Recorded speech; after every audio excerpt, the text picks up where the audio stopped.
கோவை ஐயூப் நேரில் பார்க்க வேண்டும் அப்படின்னு சொல்லி சின்ன வயசுலேருந்து ரொம்ப நாள் ஆசைப்பட்டிருக்கிறேன். ஆனால் ஜனாசாவாகவே அவரை நேரில் சந்திக்கும் வாய்ப்பு கிடைத்தது. கோவை ஐயூப் அப்படிங்கிற இந்த பெயரை தவிர்த்து விட்டு தமிழகத்தில் தௌஹீதுடைய வரலாற்றை எழுத முடியாது அப்படின்னு சொன்னால் கண்டிப்பாக அது மிகையாக இருக்காது. கணீர் என்ற குரல், கம்பீரமான உரை, அழகிய தமிழ் உச்சரிப்பு, அடுக்குமொழியில் கோர்வையாக பேசக்கூடிய திறமை அப்படின்னு சொல்லி தனக்கென தனித்துவமான ஒரு பாணியை கொண்டவர் இவர். தொழுகை, சொர்க்கம், நரகம், மரணம் முதல் மன்னரை வரை, மன்னரை முதல் மறுமை வரை அப்படின்னு சொல்லி இவர் பேசிய பல தலைப்புகளில் ஆழமான ஆதாரங்களுடனும் தெளிவான விளக்கங்களுடனும் மிக நேர்த்தியாக தலைப்பை மக்கள் மத்தியில் முன்னெடுத்து செல்லக்கூடிய திறமை கொண்டவர். சொல்ல போனால் சோசியல் மீடியா பூம் ஆகாத அந்த காலத்திலேயே சிடிகளாகவும் டிவிடிகளாகவும் தமிழகத்தின் பல்வேறு வீடுகளில் பொதுமயமானவர் அப்படின்னு சொல்லி சொல்ல முடியும். மக்கள் மனதில் பிரபல்யமாக அறியப்பட்டவர், குறிப்பாக இலங்கை மக்களுடைய உள்ளங்களை வென்றெடுத்தவர் அப்படின்லாம் இவரை சொல்லலாம். இவருடைய உரையால் பயன் பெற்றவர்கள், பலனடைந்தவர்கள், நேர்வழி பெற்றவர்கள் அப்படின்னு சொல்லி பல ஆயிரக்கணக்கான மக்களை நாம் இப்பவும் சொல்ல முடியும். அதனுடைய தாக்கத்தை அவருடைய ஜனாசா நல்லடக்கத்தின் போது நம்மால் பார்க்க முடியுது. கிட்டத்தட்ட தமிழகத்தின் பல்வேறு மாவட்டங்களில் இருந்தும் பெரும் திரளாக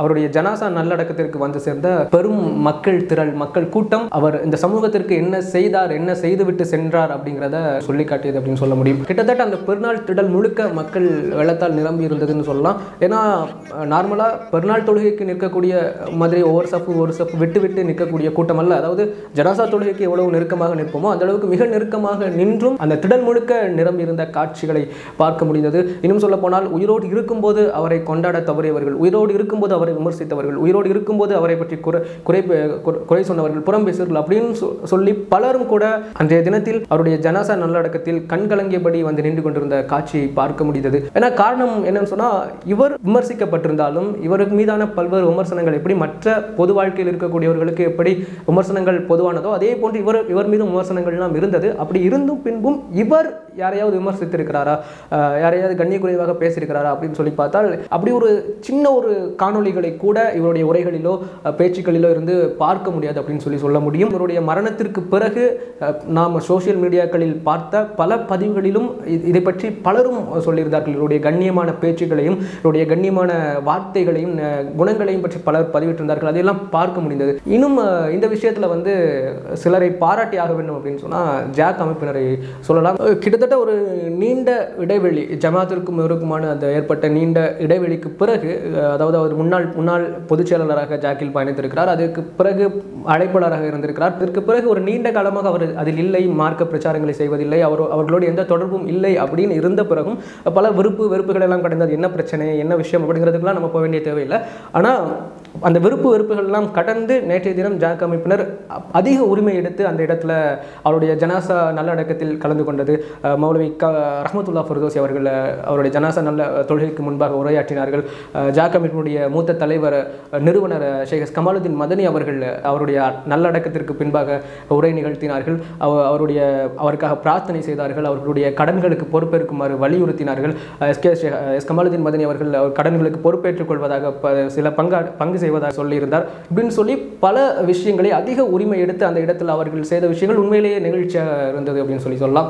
அந்த வகையில் ஜாக் அமைப்பினர் வந்து அவருடைய நன்றி கடன், ஏன்னா ஜமாத்திற்காக அவர் எந்த அளவுக்கு பாடுபட்டிருக்கிறார், உழைத்திருக்கிறார் அப்படிங்கிறது அந்த அமைப்பில் ஆரம்பத்தில் இருந்து பயணித்த அத்தனை பேரும் நன்கறிந்த ஒரு விஷயம். அந்த அளவுக்கு இவருடைய ஒரு பொதுச் செயலாளராக இருக்கும்போது அவர் செய்த பணிகளும் சரி, அதற்கு பின்னால் அழைப்பாளராக ஜமாத்திற்காக அவர் உழைத்த அந்த உழைப்பு ஏகத்துவத்தின் பக்கம் பெருவாரியான மக்களை திசை திருப்பியதற்கு ஒரு முக்கிய காரணமாக அவர் இருந்தார் அப்படின்னு சொல்ல முடியும். அந்த நன்றி கடனை ஜாக் அமைப்பினர் மறக்கவில்லை அப்படிங்கிறது, அதற்கான கைமாறை மிக சரியாக செய்தார்கள் அப்படின்னு சொல்லி இந்த விஷயத்துல சொல்லலாம். அவர் எதை எத்தி வைத்தாரோ, எதை மக்கள் மத்தியில் பேசினாரோ, எதற்காக உழைத்தாரோ அதை அவர் சரியாக மிக செவ்வையாக செய்திருக்கிறார் அப்படிங்கிறத நம்மால் சொல்ல முடியும். அதற்கான கூலியை அவர் நிச்சயமாக மறுமையில் பெற்றுக்கொள்வார் அப்படிங்கிறதையும் நம்மால் சொல்ல முடியும். இன்னும் சொல்ல போனால் அவரால் பலனடைந்தவர்கள், பயன் பெற்றவர்கள் அப்படின்னு சொல்லி அவர்கள் செய்யக்கூடிய நன்மைகள் சொல்லி அவருடைய கபருக்கு சதக்கா ஜாரியாவாக ஒரு பக்கம் நன்மைகள் சென்று கொண்டே இருக்கும் அப்படிங்கிறதுல எந்த ஒரு மாற்று கருத்தும் இல்லை. கிட்டத்தட்ட கோவையின் அவருடைய ஜனாசா நல்லடக்கத்தின் அந்த ஊர்வலத்தில் கிட்டத்தட்ட கோவையுடைய டவுன்ஹால் பகுதி சில மணி நேரங்கள் ஸ்தம்பித்தது அப்படின்னு சொல்லக்கூடிய அளவுக்கு பெரும் கூட்டம். எல்லோருக்கும் இந்த மாதிரியான ஒரு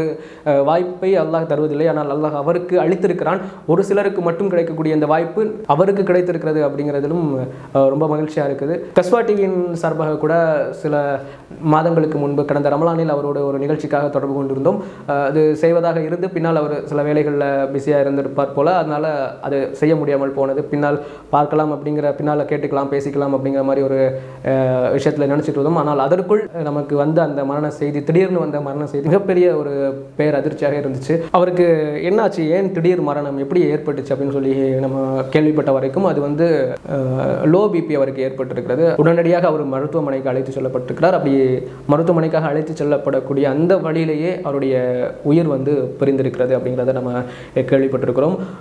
இன்ஷா அல்லாஹ் அவருக்காக நாம் அதிகம் இந்த நேரத்தில் பிரார்த்தனை செய்ய கடமைப்பட்டிருக்கிறோம். அதிகம் துவா செய்வோம். அவருடைய மரண செய்தியை மனம் ஏற்றுக்கொள்ள மறுக்கிறது. இருந்தாலும் இறைவனின் விதியை ஏற்றுக்கொள்கிறோம். இறைவன் அவருக்கு மறுமையில் நற்கூலியை வழங்குவானாக. அவர் எதை இந்த மக்கள் மத்தியில் சொன்னாரோ, எதற்காக உழைத்தாரோ அதற்கான முழு பலனையும் அல்லாஹ் அவருக்கு வழங்க வேண்டும் அப்படிங்கிற பிரார்த்தனையோடு விடைபெறுகிறோம். அஸ்ஸலாமு அலைக்கும் வரஹ்மத்துல்லாஹி வபரகாத்துஹு. மார்க்கத்தை முழுமையாக நான் சொன்னேனா?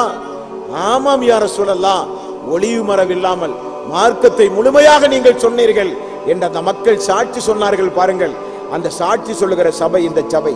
நாங்கள் செலவழித்த தொகை, உழைத்த உழைப்பு, அதற்காக வேண்டிப்பட்ட பாடு அனைத்தும் அல்லாஹ்வுடைய மார்க்கத்திற்காக, மார்க்கம் மேலோங்க வேண்டும் என்பதற்காக, இணை வைத்தலிலே இருந்து இந்த மக்கள் காப்பாற்றப்பட வேண்டும் என்பதற்காகத்தான்.